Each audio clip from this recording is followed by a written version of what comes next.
అందరికీ నమస్కారం. కార్యక్రమం ప్రారంభించే ముందు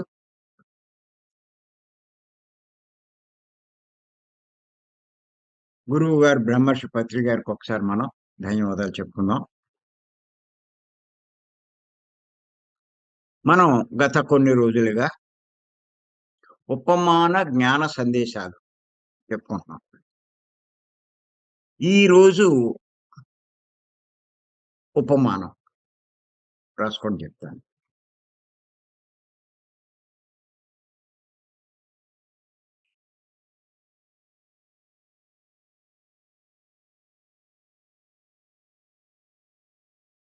చీకట్లోనే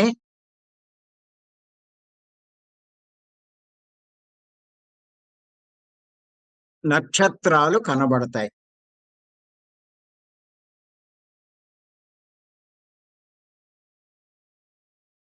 కష్టాల్లోనే సత్యం తెలుస్తుంది. కష్టాల్లోనే సత్యం తెలుస్తుంది.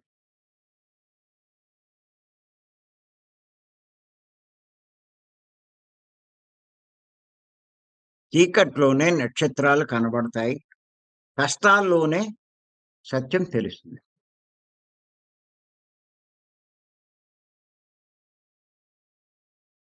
చీకట్లో నక్షత్రాలు కనపడతాయి అన్నది అందరికీ తెలిసిందే. పగలు నక్షత్రాలు కనపడవు. కానీ చీకటి పడితే నక్షత్రాలన్నీ మిలమిలా మెరుస్తూ ఉంటాయి.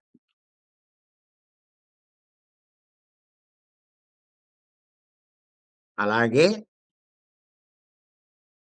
కష్టాల్లోనే సత్యం తెలుస్తుంది. ఇప్పుడు మనమంతా కూడా సత్యాన్ని అనుభవంలోకి తెచ్చుకోవడానికి ప్రయత్నిస్తున్నాం.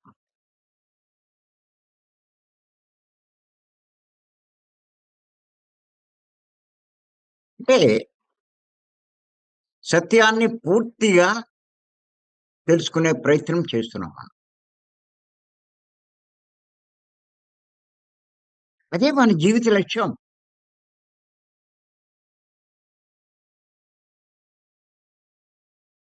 ఇంకేంటంటే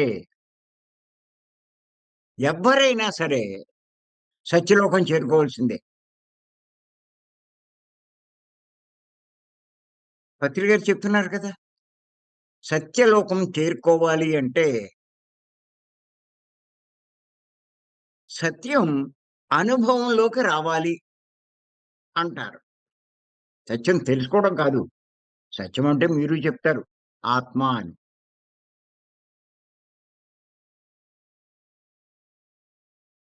మీకు సత్యలోక అర్హత వచ్చినట్టు కాదక్కడ. సత్యం అంటే ఆత్మ అని చెప్పినంత మాత్రాన మీరు సత్యలోక వాసులైపోరు. అనుభవంలోకి రావాలి. అంటే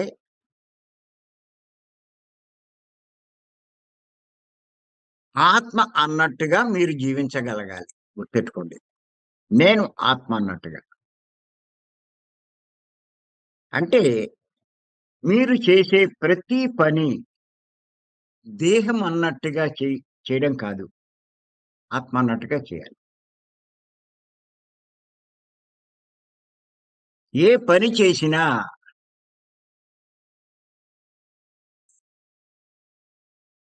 ఆత్మ అన్నట్టుగా ఉండాలి. అప్పుడు మీకు సత్యం అనుభవంలోకొచ్చినట్టు.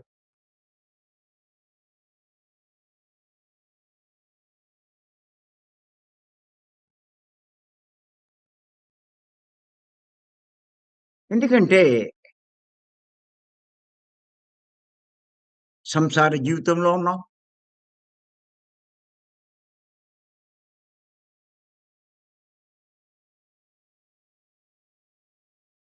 బాంధవ్యాలున్నాయి.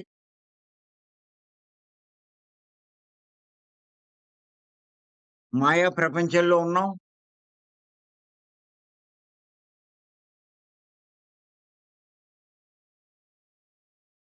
వీటన్నిటిని అధిగమించాలి.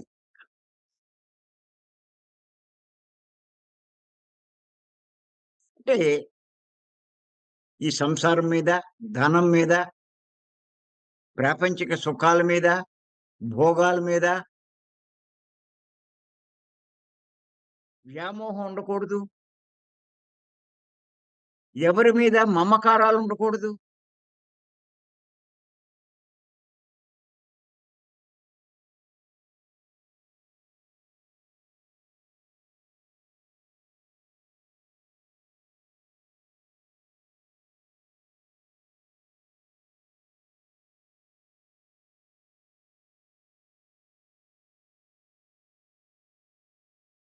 ఎంతసేపు టాప్ ప్రయారిటీ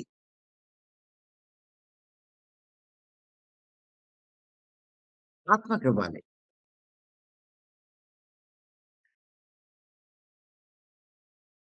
నేను ఇదివరకు ఒకసారి చెప్పాను నేను. మీరే పని చేస్తున్నా, ఇది దేహానికి లాభమా? ఆత్మకి లాభమా? అని ప్రశ్నించుకోండి.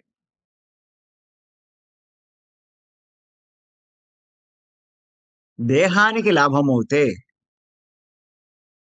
లీస్ట్ ప్రయారిటీ ఇవ్వండి.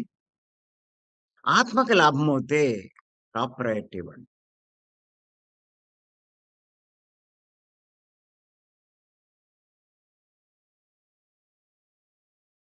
అలా ఇచ్చిన రోజున మీరు ఆత్మకి దగ్గరవుతున్నట్లు లెక్క. దీనికి నేను ఏ స్టేజ్‌లో ఉన్నాను, ఎంత ఎదిగాను, ఇయన్నీ ఎవరినో అడగాల్సిన పని లేదు. మీకు మీకే అర్థమవుతూ ఉంటుంది. ఈ ప్రశ్నేసుకుంటే.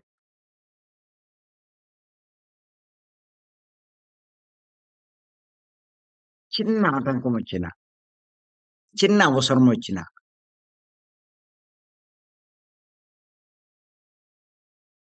దీన్నొదిలేస్తారు. ఇది పెద్ద ఇంపార్టెంట్ కానట్టు. మీరు ఆత్మ కానట్టు.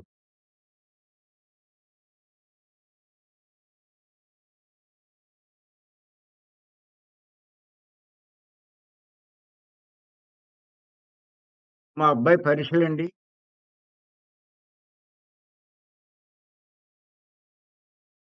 అని 3 రోజుల క్లాసులు ఎగ్గొట్టేవాళ్ళు కూడా చాలా మందున్నారు. ఆళ్ళ అబ్బాయి పరీక్షలవుతే ఆళ్ళ అబ్బాయి రాస్తాడా? ఈవిడ రాస్తదా? నాకర్థం కాదు.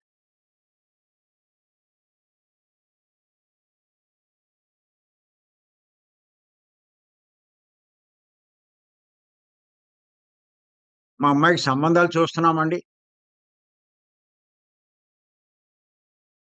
అని ఏడాది నుంచి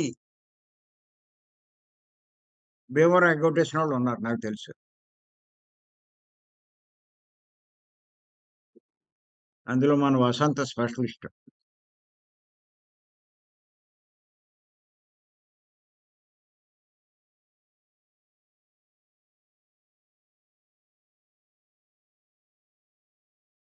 వీళ్ళు సత్యం ఎప్పటికి తెలుస్తుందో, ఎన్ని జన్మలు పడుతుందో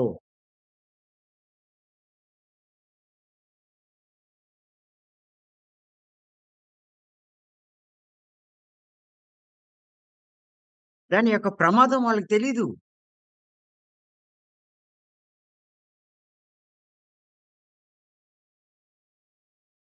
ఆ సత్యం అనుభవంలోకొస్తేనే మనం సత్యలోకానికి చేరుకోగలుగుతాం అన్న అవగాహన ఉండదు.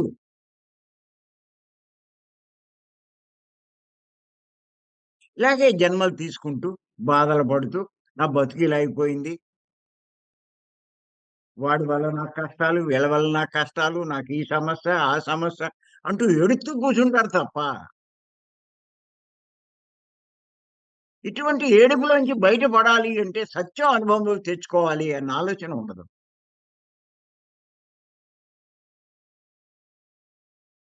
ప్రాపంచిక విషయాలకి ప్రాముఖ్యమిస్తూ,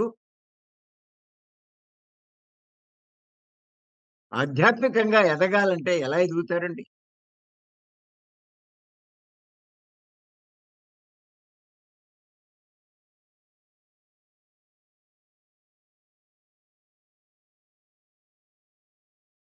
ఒకటి 2, 3 తారీఖులొచ్చింది.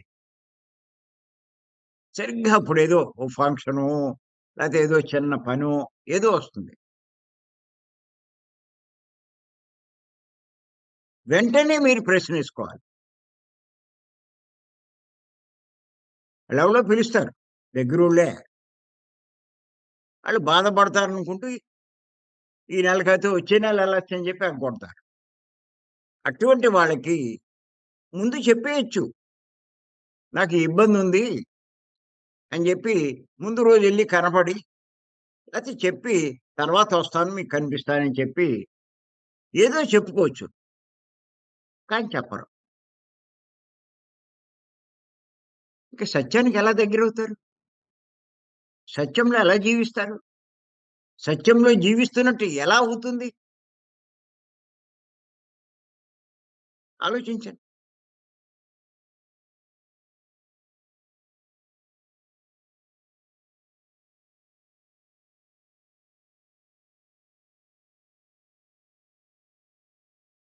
ఎందుకంటే ఆ స్థితి రావాలి అంటే చాలా జన్మలు తీసుకోవాల్సొస్తది వాళ్ళు.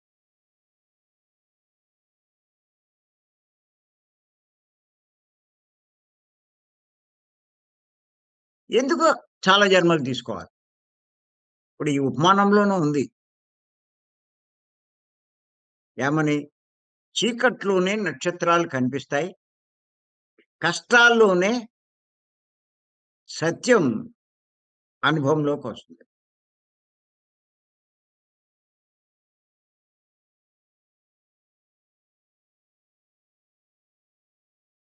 ఎలాగో చెప్తానది.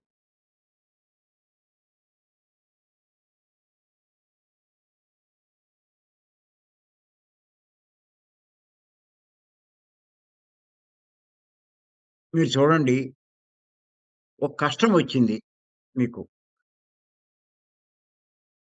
తట్టుకోలేకపోతున్నారు. భరించలేకపోతున్నారు. అంటే ఎందుకొచ్చింది ఆ కష్టం? మీరు ప్రశ్నేసుకోవాలి.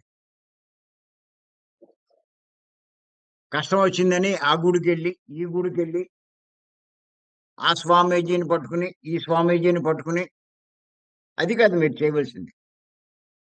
అక్కడ మొక్కి, ఇక్కడ మొక్కి, మసీదుకెళ్ళి, చర్చికెళ్ళి ప్రార్థించడం కాదు. నాకెందుకీ కష్టం వచ్చింది? అని నువ్వు ప్రశ్నించుకున్నప్పుడు ఖచ్చితంగా నీకు అర్థమవుతుంది. ఏమని? నేను గతంలో కానీ, గత జన్మల్లో కానీ, ఇప్పుడు ఏ కష్టాన్ని నేను భరిస్తున్నానో, అలాంటి కష్టం ఇతర జీవులకు కానీ, ఇతరులకు కానీ కలిగించి ఉండి ఉంటాను. అందుకే నాకీ కష్టం వచ్చింది. దాని ఫలితంగా అన్నది అర్థం చేసుకోవాలి. ఫస్ట్ కర్మ సిద్ధాంతం గురించి అర్థం చేసుకోవాలి. అప్పుడు మీకు ప్రతీదీ కూడా బాగా అర్థమవుతుంది.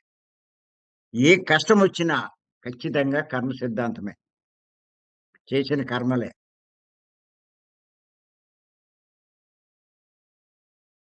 అసలు కర్మలే లేకపోతే జన్మే లేదు. జన్ముంది అంటే కర్మలున్నట్టే లెక్క.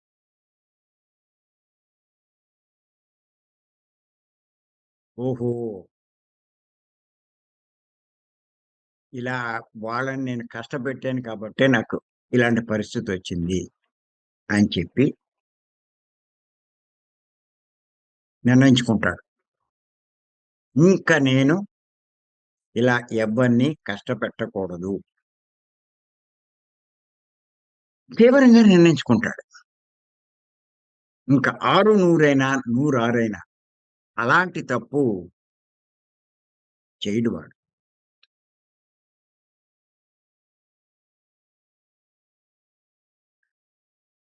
అంటే దానర్థమేంటి? ఆ తప్పును వాడు సరిజేసుకున్నాడు. ఎప్పుడైతే అలా ఒక తప్పును సరిజేసుకుంటాడో ఆధ్యాత్మికంగా అంటే ఆత్మపరంగా వీడు కొంచెం ఎదిగినట్టు గుర్తెట్టుకోండి. అలాగే ఆర్థిక ఇబ్బందులొస్తాయి.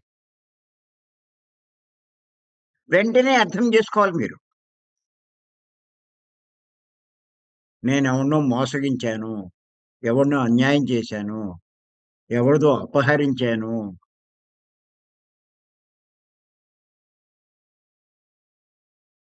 అన్నది మీకర్థమవుతుంది. అందుకే నాకీ పరిస్థితొచ్చింది.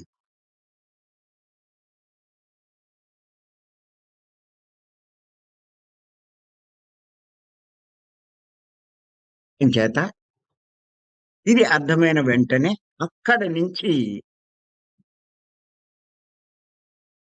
మీరు నిర్ణయించుకోవాలి. ఇంకెప్పుడు నేను ఎవ్వరిని మోసగించను. ఎవ్వరిది అపహరించను. అసలు ఎవ్వరిది నేను ఆశించను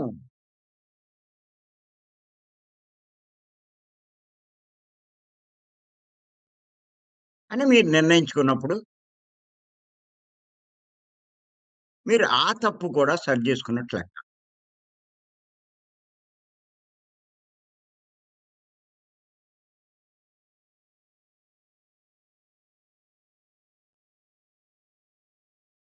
అంటే మీరు ఇంకొంచెం ఎదిగినట్లు లెక్క. ఒక తప్పు మీరు సరిజేసుకుంటే ఆత్మపరంగా కొంచెం ఎదుగుతారు. అది ఎలా సరిజేసుకున్నారు? కష్టం రావడం వల్ల. అంటే కష్టంలోనే ఎదుగుతున్నారు కదా! ఆత్మ ఎదిగింది కదా!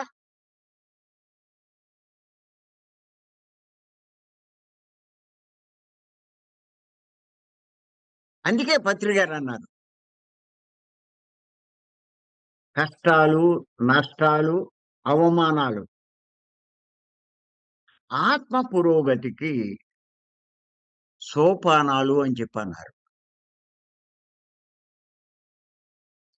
అలా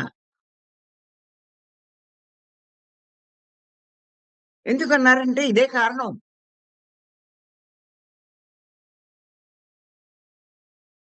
ఏంటో భగవంతుడు మళ్ళా భగవంతుడు ఒకడు లోకువగా దొరుకుతాడు.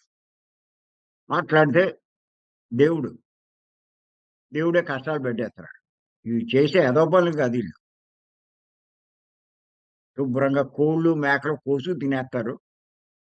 దేవుడు నన్ను కట్టాలు పెట్టేత్తన్నాడు. ఏంటో ఇలా అయిపోయింది. దేవుడికి దయ లేదు. ఈళ్ళకేదో ఉన్నట్టు ఆ కోడి మీద.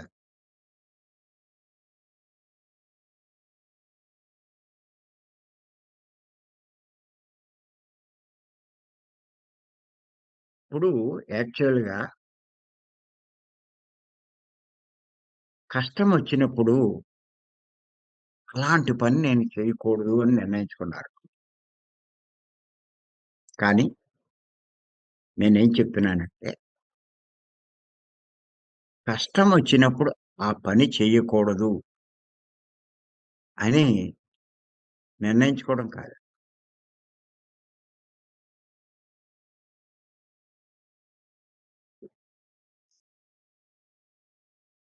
ఎలాగంటే,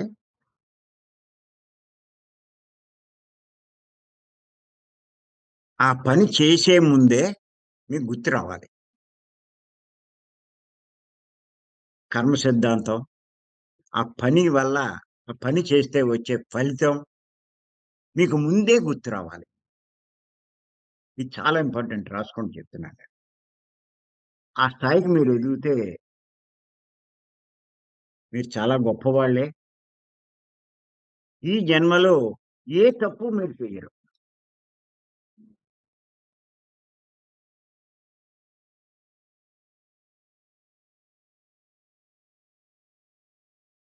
ఇప్పుడు మీరు చూడండి,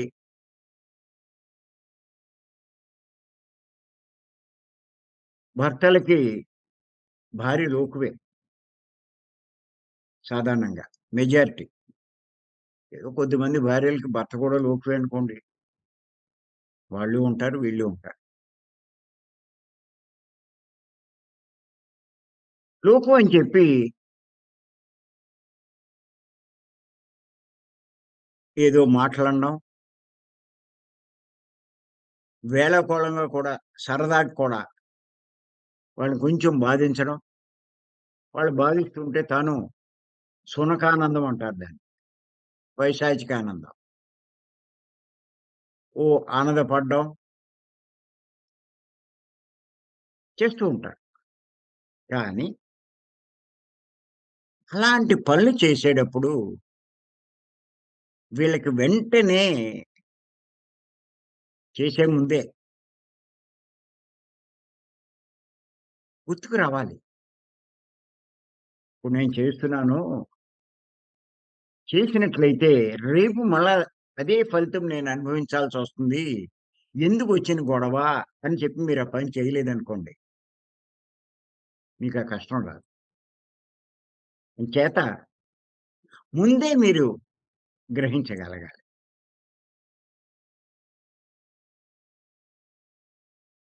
మీరు తప్పు చేసే ముందే అది మీరు గ్రహించగలగాలి.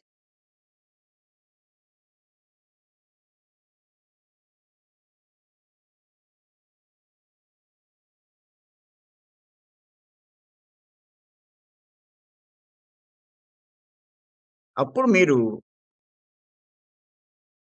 తప్పులు బాగా తగ్గిపోతాయి మీరు చేసే తప్పులు.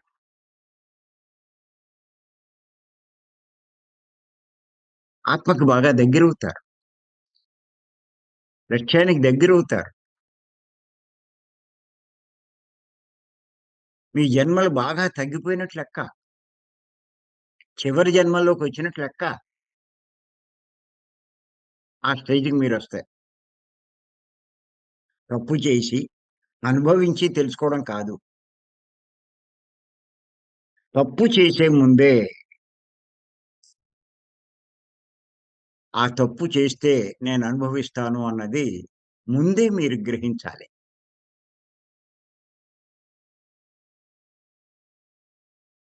మీరు చూడండి, చేయించేదెవరు?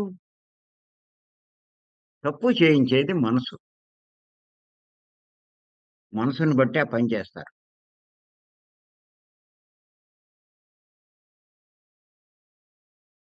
మనసు ఆ పని చేస్తున్నప్పుడు, ముందు మీరు ఆ మనసు చేయించే ఆ పని మీరు తెలుసుకోగలగాలి. ఎలా తెలుసుకుంటారు? ఎలా తెలుసుకుంటారు అంటే, ఎరుక ద్వారా. మీలో ఎరుక బాగా పనిచేస్తూ ఉంటే, ముందే తెలుసుకుంటారు మీరు. ఎరుక అంటే ఇదివరకు చెప్పుకున్నాం. గమనించేదాన్ని గమనించడం. గమనించేదాన్ని గమనించగలిగేదే ఎరుక. అదే ఆత్మ. ఆ ఎరుక ఉన్న వాళ్ళకి తప్పు చేసే ముందు స్పష్టంగా తెలుస్తుంది. ఈ పని నేను జేత్తే తర్వాత మళ్ళా కష్టాలు పడవలసొస్తది. ఎందుకొచ్చిన గొడవ? కూరుకుందాం అని చెప్పి తప్పు చెయ్యరు. మరి మీలో ఎంతమందికి ఆ ఎరుకుందో, ఆ హెచ్చరికలు మీరు తెలుసుకోగలుగుతున్నారో అది నేను చెప్పాల్సిన అవసరం లేదు. ఎవరికి వాళ్ళకే తెలుస్తుంది.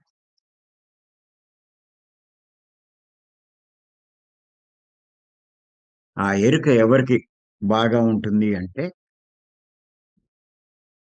తీవ్ర ధ్యాన సాధన చేసిన వాళ్ళకి, సాత్వికమైన శాకాహారం చేసిన తీసుకునే వాళ్ళకి. నేను భీమవరం రండి అంటున్నాను.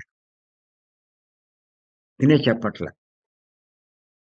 ఇది కూడా ఒక గొప్ప లాభమే మీకు. భీమవరం వచ్చి మీరు ధ్యానం చేసినప్పుడు, ఇది గూడా గొప్ప లాభం. మీరు భీమవరం రాకండా ఏదో ఇక్కడ క్లాస్ అన్నంత మాత్రాన ఎరుక ఉండదు మీకు. తప్పులు చేసేస్తూనే ఉంటారు. తర్వాత దాని ఫలితం అనుభవిస్తారు మీరు. ఆ కష్టాలొచ్చినప్పుడు ఇంకా వస్తున్నాయేటి, ఇంకా వస్తున్నాయేటి అంటారు.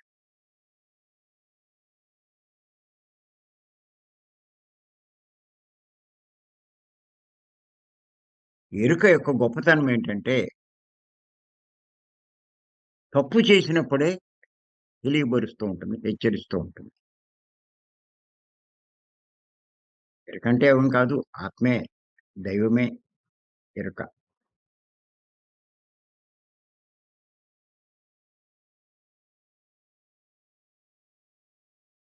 మీ ధర్మాన్ని ఎప్పటికప్పుడు తెలియబరిచేదే ఎరుక.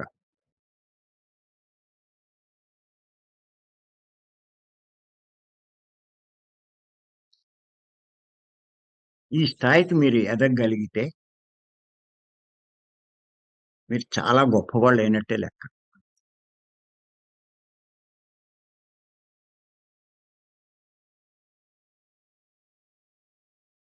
ఈ పాయింట్ మీరు చాలా సార్లు వినండి ఈ వీడియో. బాగా అవగాహన చేసుకోండి.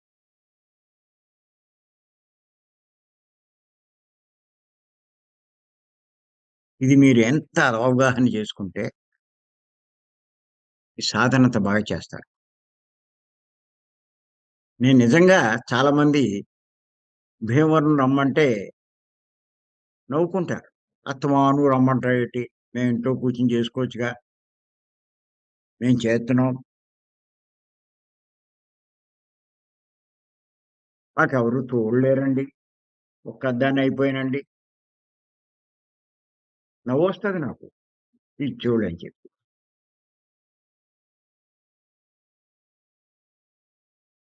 అరే! అద్భున అద్భుతమైన అవకాశం భీమవరంలో మీకు లభించినప్పుడు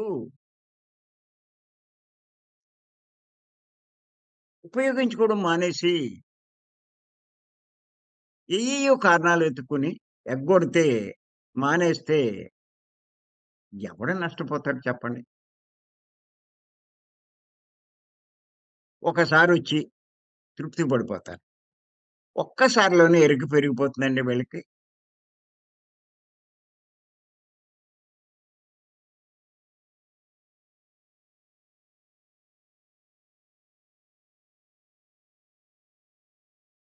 దామోదర్ నీకో పని చెప్తున్నాను. ఏంటంటే భీమవరం వచ్చి అంత గొప్ప తీవ్ర సాధన చేసినప్పుడు వచ్చే లాభం సెపరేట్‌గా రాస్తూ ఉండాలి. ఇలా క్లాసులు చెప్పుకునేటప్పుడు ఒక్కొక్కసారి ఒక్కొక్క లాభం మనకి తెలుస్తున్నది. ఇప్పుడు ఈ సాధన బాగా చేసినప్పుడు చేసిన వాళ్ళల్లో ఎరుక బాగా పెరుగుతుంది. ఇది చాలా గొప్ప లాభం ప్రతి ఒక్కళ్ళకి. ఇలాంటి పాయింట్‌లన్నీ కూడా చాలా చెప్పాను నేను. అయన్నీ ఒక చోట పెట్టుకొని అసల ఒక్కొక్క పాయింటు ఒక్కో క్లాస్ కింద చెప్పచ్చు.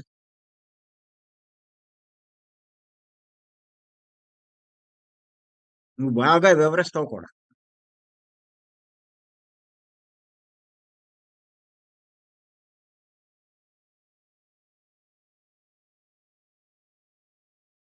ఒక సెపరేట్ పేజీ ఉండాలి. సెపరేట్ బుక్‌లో.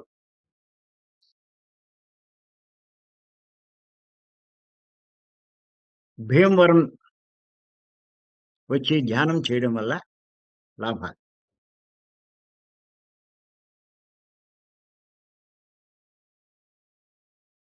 మీకు ఇంకోటి కూడా చెప్తున్నాను. మీరు 6 మాసాలొచ్చి భీమవరం 2 నెలలు ఎగ్గొట్టారు. ఈ పని చూసుకొని, ఆ పని చూసుకొని. 6 మాసాలది మీరు వెనక్కెళ్ళిపోతారు. ఆ సంగతి మీకు తెలీదు. కాబట్టి రాసుకోండిది. 6 మాసాలు భీమవరం వచ్చి 6 నెలల నుంచి వస్తున్నానుగా. 2 నెలలు మానేస్తాను. మీరు 6 మాసాల వెనక్కి వెళ్ళిపోతారు. ఆ విషయం మీకు తెలీదు.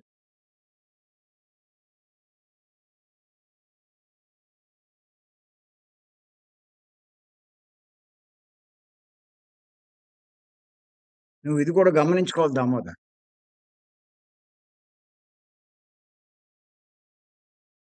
కొంచెం నీలో అశ్రద్ధ ఉన్నట్టుంది. దాన్ని సరి చేసుకోకపోతే ఎదగడం కష్టం. అందరికీ చెప్తూ మనం పప్పులో అడుగేయకూడదు. ఎటువంటి పరిస్థితిలో భీమవరం మానకూడదు నేను చెప్తున్నాను నేను. నేను ఇంకోటి కూడా చెప్తున్నా. మీలో గొప్పగా ఎదగాలనే కాంక్ష ఉన్న వాళ్ళకి ఫస్ట్ ప్రయారిటీ భీమవరంలో ఇస్తానని చెప్పాను. అవసరం అవుతే మనకి 400కి, 500కి కెపాసిటీ ఉంది. దాటి వచ్చినప్పుడు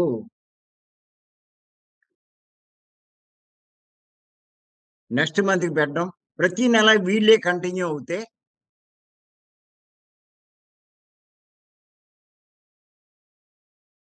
సెకండ్ టైమ్ క్లాస్ కండక్ట్ చేయడం కూడా చేస్తాను నేను. మీరు గొప్పవాళ్ళయినప్పుడు, గొప్ప మాస్టర్‌లయినప్పుడు ఇంకేం కావాలి మాకు? మిమ్మల్ని అలా తయారు చేసినప్పుడు. మా జన్మ ధన్యమైనట్టే. నాలాంటి వాళ్ళు కొంతమంది ఇక్కడ తయారవుతే ఏం కావాలి నాకు ఇంకంతకన్నా? చెప్తున్నాను నేను. మీ అశ్రద్ధే మీరు ఎదగలేకపోవడానికి కారణం తప్ప ఇంకో కారణం లేదు.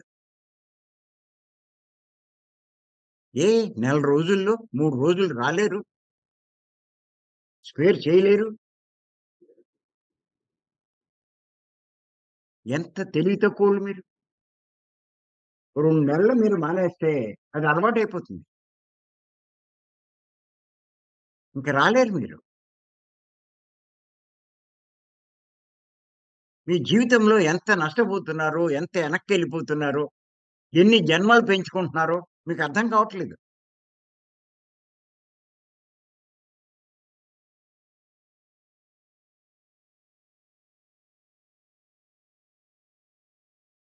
ఏ చిన్న తప్పు మీరు చేస్తున్నా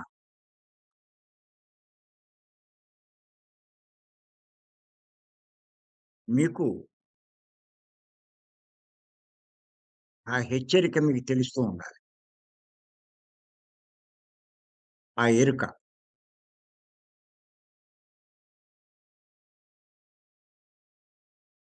మీ ఆత్మ మిమ్మల్ని ఎప్పటికప్పుడు మిమ్మల్ని హెచ్చరిస్తూనే ఉంటుంది. మీ తప్పులు చూపిస్తూనే ఉంటుంది. మీరు నష్టపోతున్నారని చెప్తూనే ఉంటుంది. దాన్ని పట్టించుకోకపోతే ఆత్మ ఏం చేస్తుందండి? ఏటో చేసేస్తారు ఏటో. ఆ పని చేసేస్తున్నామండి, ఈ పని చేసేస్తున్నామండి. ఏంటి చేస్తారు? మీరు సంపాదించే డబ్బు, మీరు ఇంపార్టెన్స్ ఇచ్చే ఆ సంసారం అయన్నీ శాశ్వతమా? ఎవడుంటాడు? ఒక్కసారి మీరు జాగ్రత్త పంచకం నేను చెప్తున్నాను నేను. నెలకొక్కసారైనా పుస్తకం చదవాలి అర్థం చేసుకుంటూ.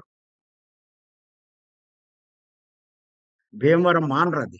జాగ్రత్త పంచకం మీకు అర్థమవుతాయి.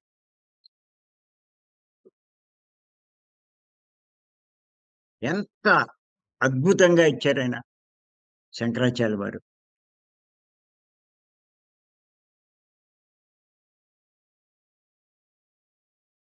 వీటి కోసం మీరు ఆత్మను నిర్లక్ష్యం చేస్తున్నారు.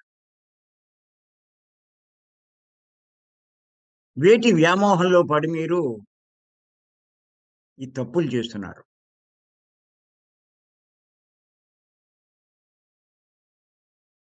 ఆత్మ పురోగతికి మీరు అశ్రద్ధ చేస్తున్నారు. అన్నది మీకు ఇక్కడ అర్థమవుతుంది.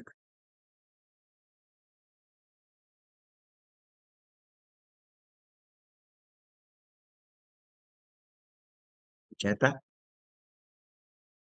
మీకొకటే చెప్తున్నాను నేను. మీరు ఈ ధ్యానంలో ఏ స్థాయికి మీరు ఎదగాలి అంటే,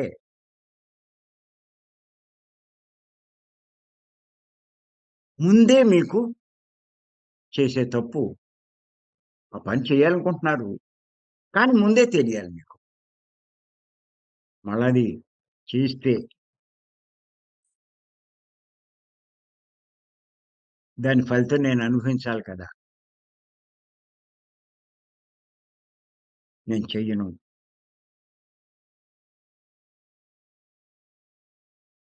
అని మీరు ఆగిపోయినప్పుడు, మీరు బాగా ఎదిగినట్లు లెక్క.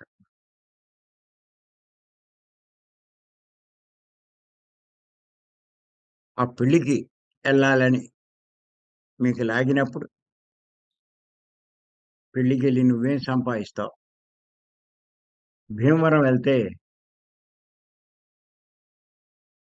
నీ ఆత్మకి లాభం కదా! నువ్వు ఆత్మ కదా! అనేటువంటి హెచ్చరిక నీకు వచ్చినప్పుడు, అది ఆగి ఇక్కడికొచ్చినప్పుడు, భీమవరం వచ్చినప్పుడు, నీ ఎరుక నీకు బాగా పనిచేస్తున్నట్లు లెక్క. అలాగే ఖాళీ దొరికింది. కొంతమంది యూట్యూబ్ చూస్తూ కూర్చుండిపోతారు. అప్పుడు కూడా గుర్తు రావాలి. ఎరుక రావాలి. ఓ భీమవరం ఒకటే కాదు. ఎన్నో ఉన్నాయి మీరు చేసేవి. సమయాన్ని వృధా చేస్తున్నారు. అలాగే ఎవరితో ఊరికే అక్కర్లేని సోదంతా మాట్లాడతారు ఫోన్‌లో. చాలా మందున్నారు. సోది మాట్లాడి పావుగంట, అరగంట, గంట కూడా మీ టైం వేస్ట్ చేస్తారు మీరు. అంత టైం వేస్ట్ చేస్తుంటే వెంటనే మీకు ఎరుకుండాలి. ఏంటిది ఈ మాటలు మాట్లాడే బదులు మంచి వీడియో ఒకటి వినొచ్చు గదా! లేతే ఈ పుస్తకం చదవచ్చు గదా! అని మీకు అనిపిస్తే ఎరుక బాగా ఉన్నట్టు. అలాగే మీ డబ్బు ఖర్చు పెట్టేటప్పుడు పనికిరాని వాటికి ఖర్చు పెడుతూ ఉంటారు. దీనికెందుకు ఖర్చు పెడతావు? ఆత్మకి లభించే జ్ఞానాన్ని పెంచుకునే వీటికి ఖర్చు పెట్టొచ్చుగా. ఇంకా కొంతమంది డబ్బులు లెక్కేసి భీమవరం ఎగ్గొడతారు. బయట మటుకు బాగా ఖర్చు పెడతారు.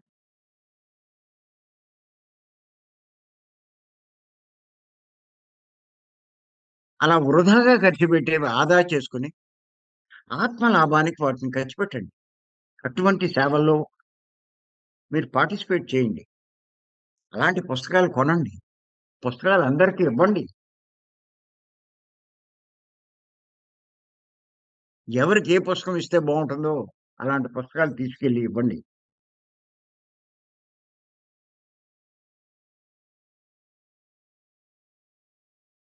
ధనాన్ని సద్వినియోగం చేయడం.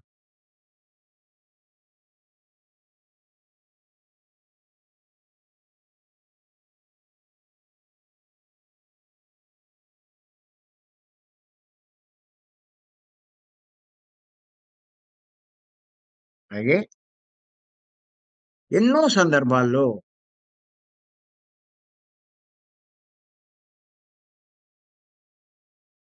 ఆత్మకు నష్టం కలిగే పనులు చేస్తున్నారు.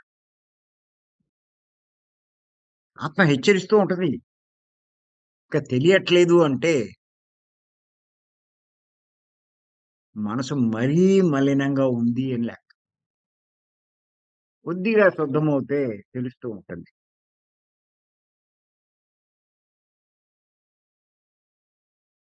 తప్పు చెయ్యక ముందే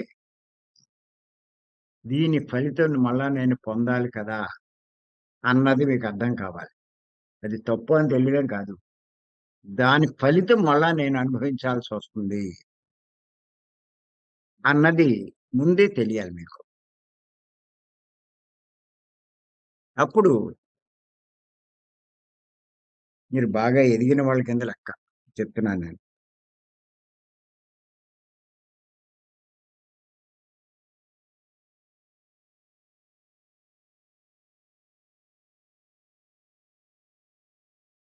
చేత గుర్తుపెట్టుకోండి. చీకట్లోనే నక్షత్రాలు ఎలా కనపడతాయో, కష్టాల్లోనే సత్యం తెలుస్తుందండి.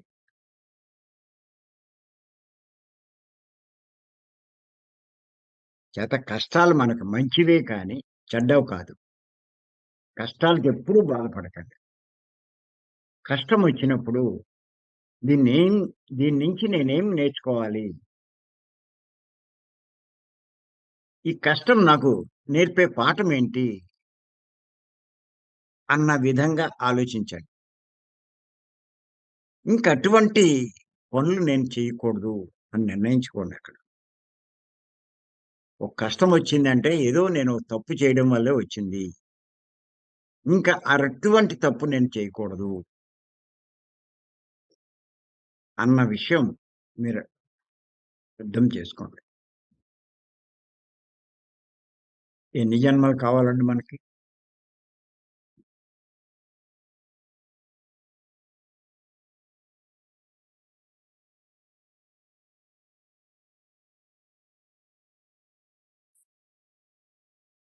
చేత చాలా అద్భుతమైన ఉపమానమండి ఇది.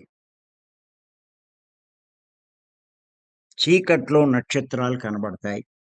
అలాగే కష్టాల్లోనే సత్యం తెలుస్తుంది.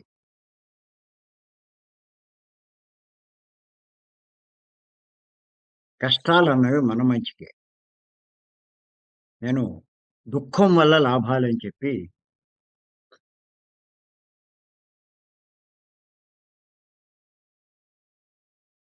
కొన్ని ఎపిసోడ్ చెప్పడం జరిగింది. దాంట్లో ఈ ఎపిసోడ్ కూడా మనం చేర్చుకోవచ్చు.